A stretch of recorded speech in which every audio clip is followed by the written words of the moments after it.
I can feel your judgmental stares upon me for my actions in this, but let me ask you, what would have you done? Could you have stepped into the lion's maw to save a total stranger, someone you hated, someone like him? Could you sacrifice yourself for someone so despicable as that man, who did the crimes he did, all with that smile upon his face in the act and in the retelling?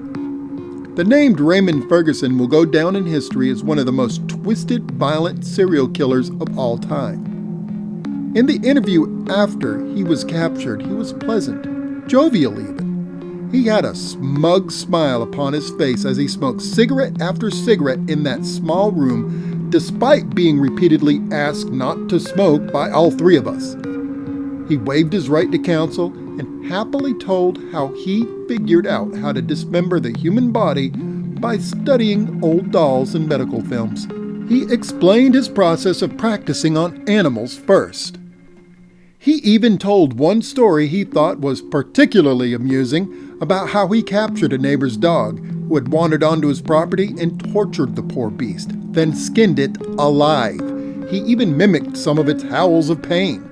Afterwards, he said, while laughing, he attempted to drink a cup of the animal's blood.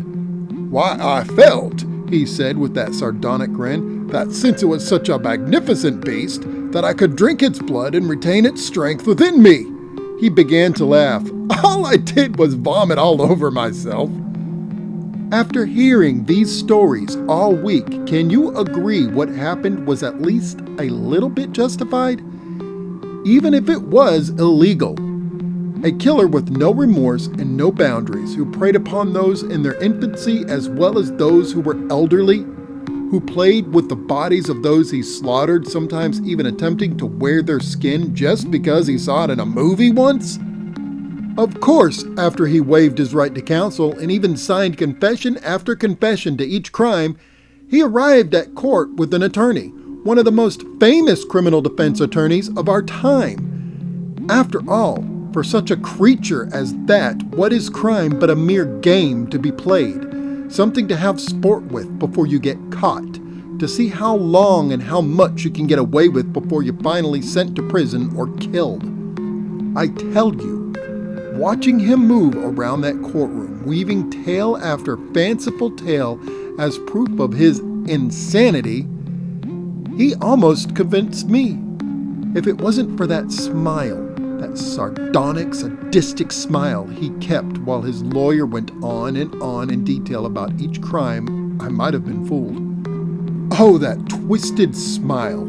You could hear the story of how he wore an 80-year-old woman's skin and dress to try to fool a delivery man and believe him to be completely insane. But that smile he gave during the retelling said different. He wasn't insane. He knew right from wrong. It was the wrongness that gave him pleasure. Inside that evil, he felt alive. I know he had no remorse and would do it again, just as soon as he got a chance. So on that day on the courthouse steps, you might say I never did my job, that I cowardly stepped out of the way of that mad mob. I heard the verdict the same as anyone else.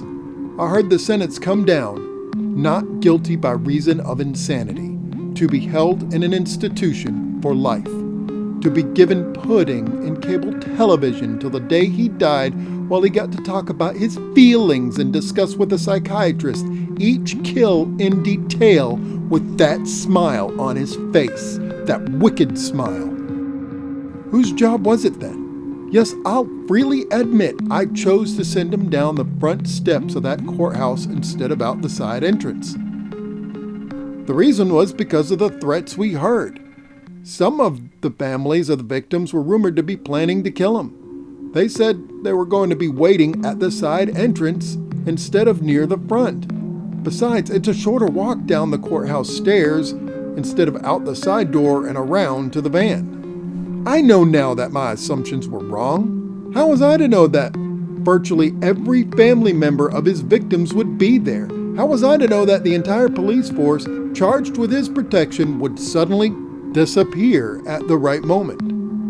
One minute there's an angry crowd crashing against the fences and cops holding them at bay. The next, the tide turned. The same people rushed through the fences and towards us. I tell you, I don't know who stole my keys, but if you watch the videotape closely, you'll see that I clearly never handed them to anyone, nor my handcuffs, nor my baton. We found what remained of them later in an ancient crumbling building that should have been holding the damp smell of decay instead of a scent that was almost sickeningly sweet, like someone had put a hot dog on the grill just a few minutes too long. When I walked into the door, the scene was as mesmerizing as it was horrific. The blood was minimal. The blood was only minimal because whoever had him cauterized every joint that they pulled off with a blowtorch. Charred remains had been strewn across the room as if someone casually tossed the pieces over their shoulder as they worked, like the discarded remains of a day-old dinner. Parts of him had been peeled and burned, crushed and burned. It was as if someone wanted to do to him every sick and twisted thing he had ever done to anyone else. Nothing in that small room was as disturbing as him, though. That smile remained on his face through it all. That twisted, disgusting smile he took with him to his grave. I'll think about that smile for as long as I live. It will probably be the last thing I see when I close my eyes for good. So go ahead, charge me with whatever you want. But I tell you, not only did I do my duty that day, I did a public service. So you could sit there with your judgmental stares and your smug little notes in that file, but you never had to stare into that face of pure evil. And thanks to me, you never will, or that demonic smile.